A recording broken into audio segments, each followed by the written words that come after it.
You've watched them. Surely, you have. Someone in your office, your immediate social circle, or perhaps just a neighbor down the street who clearly and demonstrably lacks your strategic foresight, your mental depth, or your capacity for long-term calculation. They possess no grand vision, no mastery of nuance, and no concept of contingency plans. Yet, they smile without a single care in the world. They sleep like innocent babies, undisturbed by the chaotic friction of existence. They glide through this brutal, highly competitive world as if life were nothing more than a sunlit playground, totally and blissfully oblivious to the heavy strings moving around them, pulling them, shaping their very reality, and looking at them fractures something deep inside you. It isn't because you want to be an oblivious pawn. You absolutely, fundamentally don't. You despise the very notion of ignorance. Rather, it hurts because you find yourself cursed with the absolute inability to do what they do so effortlessly. You are locked out of their paradise. You cannot switch off your internal radar. You cannot stop mapping out the subtle power dynamics and hidden hierarchies in every single room you enter. It happens automatically, an instinctual reflex. You cannot unsee the hidden leverage, the masked motives, and the calculated manipulations playing out right in front of your eyes in everyday conversations. Where others see a casual chat, you see a transaction. Act I, the fool's paradise versus the real world. Every single time you try to just relax, lower your guard, and act like a normal, carefree person, your mind strikes back with a terrifying vengeance. It refuses to rest. It calculates harder, it analyzes faster, and it cross-references every look, tone, and gesture. So, you sit there in the quiet corners of your life, harboring a silent, heavy question you'd never dare whisper to a single living soul. Am I defective for seeing the world this way? Is there something broken inside my mind? If Niccolò Machiavelli were standing in front of you today, he would not offer you empty comfort. He would offer a chilling, knowing smile. He would tell you that you are not defective at all. You have simply woken up to the true, cold mechanics of human nature. You have pulled back the curtain, and once you see the world through the lens of raw strategy, there is absolutely no turning back. Your innocence hasn't been lost. It has been traded for sight. Act 2. The illusion of the flock. The foundational truth that the masses choose to ignore, the truth they actively run from, is that most people live in a state of total blissful submission. They do not navigate life, they are carried by it.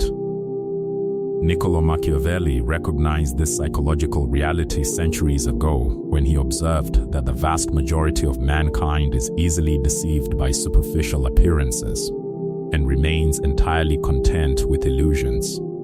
They don't possess a distinct identity they carved out through struggle and introspection.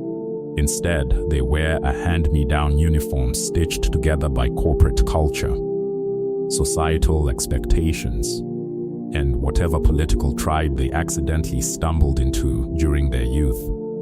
They didn't consciously select their principles, nor did they audit their morality. They simply absorb them like compliant sponges from the media they consume and the peers they mimic. And let's be entirely honest here, that sheep-like existence is incredibly peaceful. It is a warm, numbing blanket. This comfort is not necessarily a sign of a low IQ or a lack of basic intelligence. Rather, it is a psychological shield against the terrifying, chaotic nature of reality. When you completely blend into the herd, the surrounding environment feels hospitable, predictable, and inherently safe. You know your lane. You follow the pre-written script. You don't question the invisible hands guiding your career, your relationships, or your beliefs. Because the very concept of a puppet master never even crosses your imaginative horizon. The person you look down on as a clueless amateur isn't operating with less raw brain power.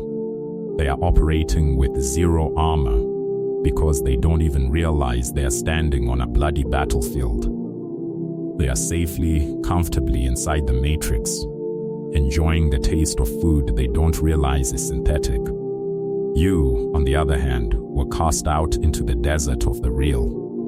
This exact realization is where your deep, systemic isolation takes root. It's not caused by a lack of social knowledge, but by an unbridgeable strategic distance. The exact moment your brain began dissecting human behavior, mapping out naked self-interest, and evaluating your daily interactions like a game of high stakes, grandmaster chess, you permanently forfeited the one luxury regular people enjoy every day: the comfort of unthinking belonging. The amateur belongs to the crowd, dissolving into the collective warmth. Niccolo Machiavelli's student, however, stands apart to observe the crowd. That analytical divide, that self-imposed exile from the flock, is the coldest, most isolated place on earth. But it is also the only place from which you can clearly see the horizon. Act 3, confronting the inner sovereign but merely recognizing the game from afar, is just step 1. It is a passive observation. Once you develop the razor-sharp awareness required to calculate your own moves and anticipate others, a much darker, far more demanding mechanism activates within your psyche. Niccolo Machiavelli's philosophy demands that we look directly, without blinking, into the dark, raw underbelly of human motivation, what mainstream, sanitized psychology might call the hidden self or the shadow. This isn't some cartoonish, mustache-twirling villainy we are talking about. It is the vital repository of your survival instincts, your burning ambition, and your hardwired capacity for tactical ruthlessness. It holds every calculated, opportunistic thought you pretend you don't have in polite company. It contains every drop of competitive envy you carefully camouflage with superficial politeness, and every deep-seated desire for control that you intellectually mask with logic and administrative necessity. Consider how the average person operates on a psychological level. They remain completely, blissfully blind to their own darker impulses. They don't see their own capacity for emotional manipulation or social cruelty because they immediately, reflexively project it onto everyone else around them. To them, it's always someone else playing dirty office politics. Someone else is being deceitful or untrustworthy. Someone else is the toxic, manipulative one. It's a beautifully flawless, highly efficient psychological evasion tactic. It allows them to sleep soundly at night, utterly convinced of their own pristine moral superiority and innocent victimhood. Now, look closely at how it plays out for you. Because you actively study Machiavellian dynamics, you are forced by your own intellect to claim radical ownership over your own internal architecture. You cannot plead ignorance. And looking honestly into that internal mirror is a brutal, agonizing exercise that most people lack the courage to endure. You begin to spot your own tactical hypocrisies in real time. You see the cold, calculated intent hiding beneath your warm, friendly demeanor. You spot the raw, aggressive ambition disguised as mere professional competence or team-oriented dedication. Niccolo Machiavelli famously noted that a man who tries to be good all the time will inevitably come to ruin among the great numbers who are not good. To survive, you must learn how not to be good, and critically, when and how to deploy that dangerous knowledge. The person who refuses to look inward never has to face that terrifying, empowering reality. They get to float effortlessly along the pristine surface of life, convinced they are saints.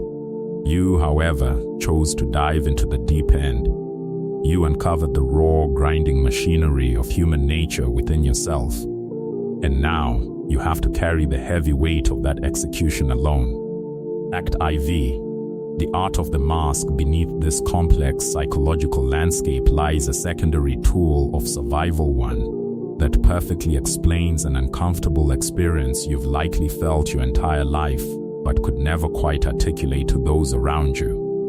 Machiavelli was the ultimate architect of the political mask, the maestro of public perception. He explicitly argued that while it is entirely unnecessary to actually possess every conventional virtuous quality, it is absolutely vital, a matter of life and death, to appear to possess them. Every single human being wears a social mask. It is the price of civilization. But for the average unexamined individual, the mask eventually fuses directly to their skin. They don't feel a single inch of disconnect between their public curated persona and their private primal thoughts. They genuinely, wholeheartedly believe they are the corporate title on their business card, the friendly neighborhood citizen, or the accommodating, selfless peer. The mask is the person, and they are completely at peace in their shallow delusion.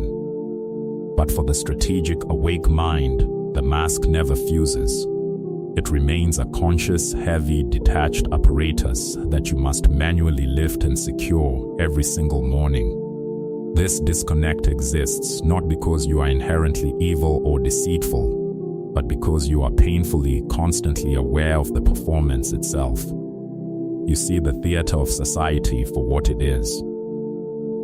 You can literally feel your internal gears shifting and recalibrating depending entirely on who enters the room. You catch yourself delivering precisely curated, socially engineered phrases you don't genuinely mean in your heart, solely because you know they yield the exact desired social outcome.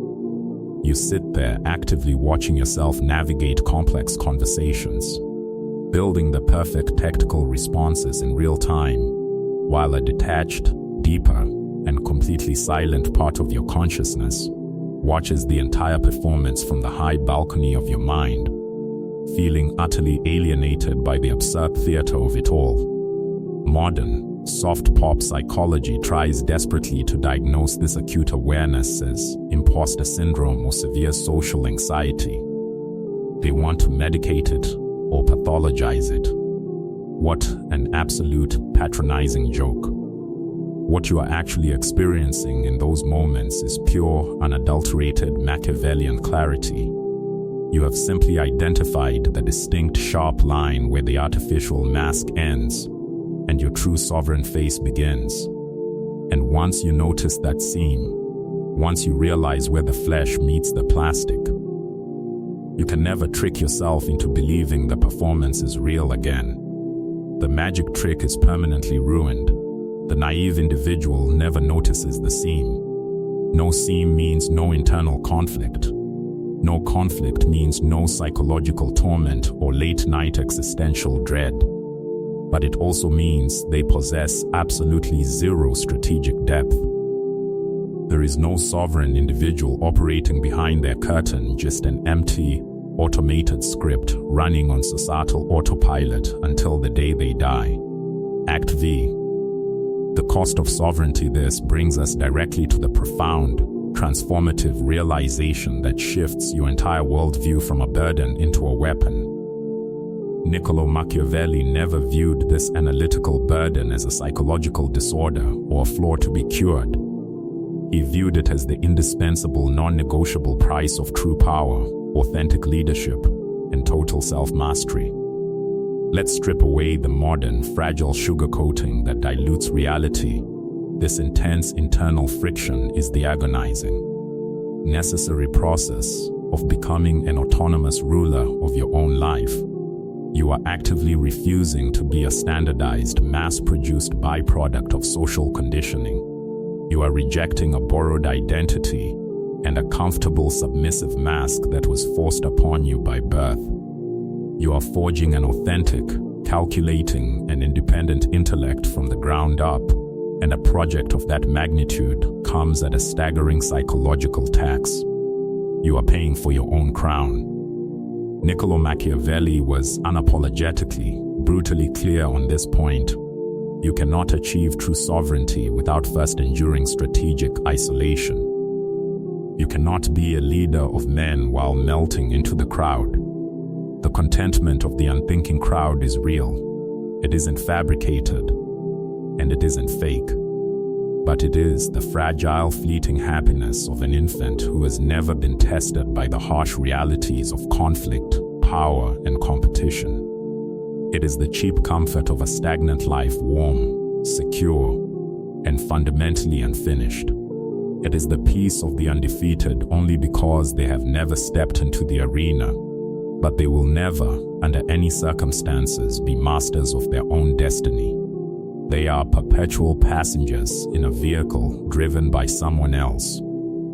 You are being propelled by the sheer gravity of your intellect toward a level of command, autonomy, and self-determination they will never comprehend from the back seat. The strategic blueprint, how to deploy their mind. So, how do you operationalize this clarity? We don't traffic in cheap motivational platitudes or empty self-help fluff here. We focus entirely on cold execution and tactical utility. Step 1. Stop viewing your intellect as a malfunction you have been harboring, a quiet, self-sabotaging assumption that your hyper-analytical nature is a flaw that needs to be suppressed or cured. You've told yourself that the ultimate goal of mental health is to quiet the analysis, stop the calculation, and somehow achieve the blissful ignorance that others naturally possess. Niccolo Machiavelli would tell you that this assumption is your fundamental formatting error. You are trying to downgrade your software. You are not a broken version of a sheep. You are developing apex predator. Act like it. Accept the hunting instinct. Step 2. Decode the signal in the friction. Understand exactly what your internal tension is trying to tell you. Every single time the weight feels too heavy to bear, when you feel your mask slipping, when your raw ambition violently clashes with your temporary comfort, or when you feel entirely isolated from the social group, that isn't a moment to panic or retreat. It is data. It is a flashing light on the dashboard. It is pointing directly to a strategic vulnerability you haven't secured, an emotional dependency you haven't severed, or a power dynamic you haven't fully mastered. Do not suppress the discomfort. Map it out, dissect it, and find the structural weakness it is exposing. Step 3. Cut the cord of external validation. This is the hardest, most painful tactical maneuver you will ever have to execute. You must stop waiting for the ordinary people in your life to validate a strategic path they don't even have the vision to see. They cannot comprehend the chess moves you are planning 3 steps ahead, because they are barely tracking the immediate pieces on the board right in front of them. Their simplicity isn't a coordinated personal attack against you. It is just standard, baseline innocence. You can never return to that state of innocence no matter how hard you try. So stop measuring your unique worth using a scale built exclusively for followers. Conclusion: every single piece of Machiavellian philosophy, when stripped of historic context and modern bias, points toward a singular, uncompromising objective: complete, uncompromised sovereignty of the individual, not the validation of the superficial ego, not the comfort of the social mask, not the impulsive, volatile emotional reaction. We are talking about the integrated strategic self, the individual who has looked directly into the dark abyss of human nature, understood it, mastered the invisible mechanics of influence, and returned to the table to play the game of life entirely on their own terms. The ordinary person isn't even on that board. They are content playing checkers at the entrance of the arena, and they will likely stay there safe and small until their clock finally runs out. You are already deep inside the arena, surrounded by the dust and the heat. That is precisely why it hurts. That is why you feel the weight. But Niccolo Machiavelli understood a fundamental. Eternal truth that the blissfully ignorant crowd will never grasp in their lifetimes. The strategy that demands the highest price is the only one that yields absolute power. If this felt less like a standard internet video and more like someone finally handing you the operational blueprint to the heavy psychological terrain you've been navigating alone your entire life, you are the exact reason this channel exists. Hit subscribe. We dissect the real world here every single time, without compromise. Turn your burden into leverage.